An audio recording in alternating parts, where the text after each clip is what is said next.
Chapter 5 Buried Alive. Lily and May raced down the hill as quickly as they could, stumbling over loose stones and fallen bricks.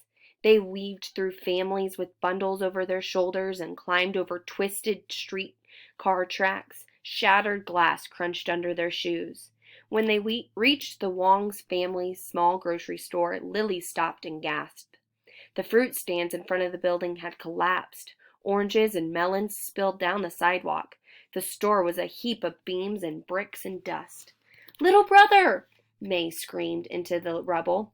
She whirled to face Lily. "I don't know what to do. He was inside when the roof crumbled into the store. I want to go search for him, but I was afraid I'd make something else collapse. He's in there somewhere, though. We have to find him." "Find." Ranger stepped carefully through the vegetables and fruits. He practiced this kind of search during his training with Luke and Dad. They'd gone to an old building foundation piled with wooden pallets, big pipes, and logs. Luke had hidden in one of the pipes until Ranger searched through the mess to find him. When Ranger found Luke, he barked to give alert. "Someone's here! Someone needs help!" Ranger stepped carefully up on the fallen door. It was tippy, but he'd trained to search over all kinds of shaky surfaces. He'd practiced climbing up and down ladders and over loose boards. He'd learned to walk up a teeter-totter, balance in the middle, and walk down the other side. Ranger walked up the tilted door and climbed over the rubble. By careful paw, he made his way through the collapsed shelves and heaps of cans. Sacks of rice had burst open and spilled over the dusty floor. Ranger climbed over a fallen ceiling beam into more open space and sniffed. The air was filled with smells: dried fish, earthy mushrooms, vegetables left in the sun. Finally, there! From under a heap of boards, Ranger caught the scent of a person who wasn't Lily or May, a person who smelled of oranges and sweat and fear. Ranger barked. "What is it?" May's voice was full of hope. "Did he find him?" "Careful," Lily said as May started to climb over the timbers and bricks. Ranger barked again. The crisscrossed boards were scattering the person's scent, but someone was here. Ranger was sure. He pawed at the boards until Lily and May found their way through the rubble. "Little brother, I'm here. Are you all right?" May called. Lily bent low and listened. A weak voice called back from under the rubble. "I'm here." "We need to get him out." May grabbed a board and heaved it off the pile into a corner.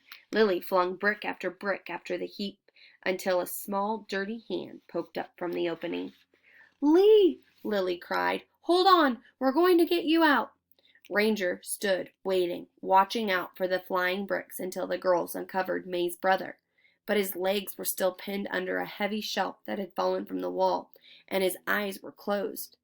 "Little brother!" May cried. His eyes fluttered open, but he looked too exhausted to speak. "Stay with me. You're almost free," May said, and bent to lift the shelf. It didn't budge. "Hold on. It's going to be all right." May turned to Lily in tears and whispered, "It's too heavy." "We can do it together," Lily said. "We don't have to lift it all the way, just enough so he can wiggle free." Lily squatted and curled her hands under the splintered edge of the shelving. "Get that corner," she told May. "We'll lift together on the count of 3. Ready?" May lowered herself onto the place and nodded. 1, 2, 3. Lily braced her feet on the floor and pushed up with her legs as hard as she could. The shelving was sturdy and thick. The edge of the wood cut into her palms. Lily pushed harder with her legs. She heard May grunting from the effort. Finally, they lifted the shelf high enough to free Lee's legs. "Hurry, little brother," May said. Her voice shook under the weight. "Tell us when you're out." Lily's arms trembled. She didn't know how much longer she could hold on. Lee didn't answer May. "Was he out yet?" Lily looked down. Lee hadn't moved at all. "Lee!" she shouted. "Lee!" His eyes were closed. "Oh, no. No. May's voice trembled. Lily felt the shelf get heavier in her hands.